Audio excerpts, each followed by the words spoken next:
Kisah pemuda kaya, anak bos besar, pemilik 73 perusahaan, yang menjadi cleaning service. Episode 241. Rena, yang ditanya pengasuh panti, tentang siapakah pemuda yang kemarin bersamanya. Si Rena pun menjawab, dengan apa adanya, jikalau Kenshin adalah teman sekolahnya. Kemudian pengasuh panti itu pun bilang, oh teman sekolah mbaknya, kalau gitu saya minta tolong ya mbak, tolong sampaikan pesan kami. Ucapan terima kasih yang sebesar-besarnya. Oh iya saya lupa bertanya, nama temannya mbak itu siapa ya? Si Rena pun menjawab, oh teman saya, namanya Kenshin. Si Rena saat itu, ia belum mengetahui akan maksudnya, hingga ia pun bertanya. Si Rena berkata, maaf ya mbak, kalau boleh saya tahu, kenapa ya kok titip pesan? Ucapan terima kasih ke teman saya, maaf sebelumnya ya, ingin tahu saja saya ini. Lalu pengasuh panti itu pun bilang. Kemudian ia menjawab, oh ini mbak, kalau mbaknya belum tahu, kami minta maaf juga, berarti kami nggak bisa menjelaskan. Karena kemarin dibilangin oleh seseorang, kalau Mas Kenshin itu nggak mau dicerita-ceritakan. Sembari tersenyum, pengasuh panti tersebut melihat ke Rena. Si Rena pun belum mengerti akan maksudnya. Meskipun demikian, ia tak bertanya lebih lanjut. Si Rena hanya menjawab, baiklah mbak nggak apa, kalau gitu ntar saya sampaikan.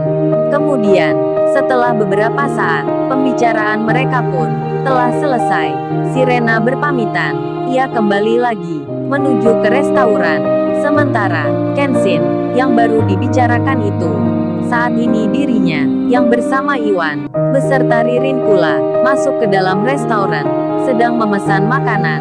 Saat mereka duduk bersama, Ririn lalu bilang, Ken, aku mau bicara, semenjak lama ini, tapi karena jarang sekali bertemu kamu lagi, akhirnya di saat ini, aku ingin mengungkapkan langsung, dak-dikduk hatinya Kenshin. Ririn mau bicara apa ini? Begitu pula Iwan, yang mendengarnya, ia pun diam sejenak, lalu Iwan berbisik di hati, gawat-gawat ini, bisa-bisa Kenshin punya dua kekasih. Lalu terdengar ucapan dari Ririn, ini Ken yang aku mau bilang ke kamu, aku ingin ucapin terima kasih ke kamu, yang udah banyak membantu aku, memasukkan kerja, menolong ibuku pula, di saat ada masalah itu. Lalu ia melanjutkan bicaranya, ini Ken maafin aku ya, sampai saat ini, aku belum membalas kebaikan kamu, belum memberikan sesuatu. Kenshin menjawab, kamu bicara apa Rin? Masa kita membantu teman, harus minta imbalan, atau minta ucapan terima kasih, ataupun kamu harus memberikan sesuatu? Kan gak gitu Rin? Iya enggak Wan? Iwan menyahut, iya benar bro, benar kata kamu. Lalu Kenshin melanjutkan, sebenarnya yang berterima kasih itu aku Rin. Kamulah yang banyak berjasa, memperbaiki perusahaan itu. Terbukti kantor pusat saja, memilih kamu, untuk ikut meeting di sini. Iya enggak Wan? Iya bro benar-benar, padahal Iwan nggak tahu ceritanya, tapi mengiyakan saja, ia mengikuti kata Kenshin. Setelah itu makanan datang, Kenshin bicara lagi, oh iya Rin, aku lupa bilang, perkenalkan ini temanku Iwan, kamu kan pernah bertemu sebelumnya ya? Ririn menjawab, iya Ken aku masih ingat, kan pertama kali ke kos kamu itu, aku bertemu mas ini. Ririn melihat Iwan, sembari tersenyum. Lalu Kenshin bicara bercerita, ini Rin temanku ini kemarin kerja bersamaku di perusahaan bermasalah itu. Katanya Iwan ini melihat kamu mendatangi perusahaan, masuk ke tempat kerjanya. Ririn langsung menyahut, iya Ken, tapi Mas Iwan ini pura-pura nggak kenal gitu. Waktu aku bertanya, malah ditinggal pergi, ternyata lagi menyamar. Kenshin menyahut, iya Rin betul kata kamu. Iwan ini adalah pemuda tampan yang menyamar kerja menjadi cleaning service. Iwan pun langsung menyahut, bisa aja lu bro kalau bilang. Jadinya saat itu, sedikit banyak, Iwan menjadi salah tingkah. Apalagi Ririn bertanya, masnya ceweknya berapa ya? Ririn tersenyum sembari melihat Iwan. Iwan pun menjawab, satu aja belum punya mbak, malah ditanya berapa, kayak ada banyak pilihan aja mbak. Ririn menyahut, berarti sama dong dengan Kenshin. Belum punya cewek juga, ya cari gitulah Mas Iwan. Bersama Kenshin kan bisa, kan banyak itu pegawai kantor yang cantik-cantik. Ririn memang belum mengetahui akan status Kenshin yang nggak single lagi. Namun Kenshin itu menjawab, bisa aja kamu Rin. Iwan lalu menyahut dengan menjawab rada beda. Ia bercanda sembari berkata, kalau gitu, kenalin dong mbak, sama teman-temannya situ. Barangkali ada yang mau dengan kita-kita. Iya nggak bro? Kenshin hanya tersenyum. Rupanya Iwan pintar juga menjaga rahasia. Ia tak bercerita tentang Kenshin yang kini sudah punya kekasih yang bernama Kaori. Kemudian mereka pun makan bersama di tempat restoran yang pertama kali dikunjungi. Di lain tempat, si Rena yang datang bersama Shirley kini sudah masuk ke dalam. Disambutlah kedatangannya dengan ucapan yang ramah, penuh cinta dan rasa. Yudis itu menyapa dengan memanggil Rena. Hei Sai, kamu sudah tiba ke sini. Maaf nih aku nggak bilang dulu ke kamu. Ini sayangku, entar di tempat ini, aku akan bangun kafe dan juga restoran. Kalau kamu punya ide lain, katakan saja ya Sai. Si Rena yang melihat ini semua, ia yang tak diberitahu sebelumnya. Si Rena itu pun melihat rumah besar ini seperti baru ditinggali. Lantas ia pun menjawab akan tanya Yudis itu dengan hanya tersenyum saja. Kemudian Niken di sampingnya berkata ke temannya, ini kalau dibuat kafe bisa ramai ini. Tempatnya aja strategis gini, gedungnya juga besar, luas pula halamannya. Emangnya beli berapa ini Yud? Niken bertanya langsung ke Yudis.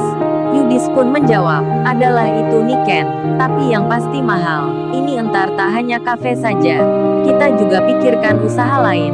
Yudis berjalan mendatangi Rena, kemudian ia berucap, gimana Sai menurut kamu? Ini entar juga ada hubungannya dengan kamu. Lalu teman satunya lagi berkata, oh iya Yud, barusan aku lihat, di sebelah tempat kita ini, hanya beberapa meter dari sini, ada restoran lo Yud, yang akan buka nanti. Yudis pun menjawab, oh itu lu tenang aja, restoran kayak gitu, nggak bakalan bisa menyamai tempat kita ini. Paling-paling levelnya, hanya pedagang kaki lima, menu makannya biasa saja.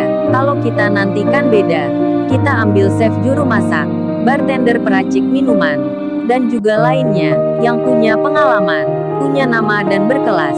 Jam terbangnya pun tinggi, jadi lu bisa bayangin aja, tempat usaha ini jadinya seperti apa nanti.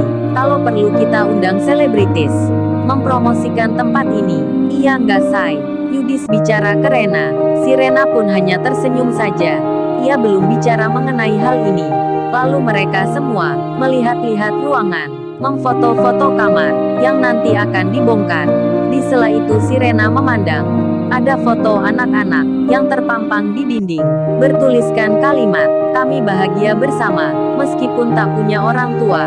Si Rena itu membaca di bawahnya nama panti yang tertera. Rupanya poster tersebut lupa untuk dilepaskan. Lalu mereka semua pun melanjutkan melihat-lihat lagi ke dalam. Sementara di luar sendiri, si bapak penambal ban yang ada di seberang jalan kasak-kusuk ditanya orang tentang berita yang terdengar. Katanya kemarin malam, ada seorang pria yang berseragam cleaning service, tak diketahui namanya, yang membeli properti dengan harga mahal, diberikan ke tempat panti. Orang-orang di sekitar itu jadi bertanya-tanya tentang berita tersebut, yang pada akhirnya informasi itu menyebar ke sana kemari. Banyak yang membicarakan, hingga ada yang berkata, mungkin dia orang kaya yang berpenampilan biasa. Lalu si Rena yang bersama Niken, bersama Shirley, serta teman kerjanya yang lain, terlihat saat itu sedang keluar dari gedung. Mereka kemudian menyeberang jalan untuk masuk ke rumah makan, yang saat itu pemiliknya sedang bicara pula dengan seseorang mengenai berita tersebut. Lalu, bagaimana kisah selanjutnya? Subscribe channel ini untuk episode berikutnya. Terima kasih.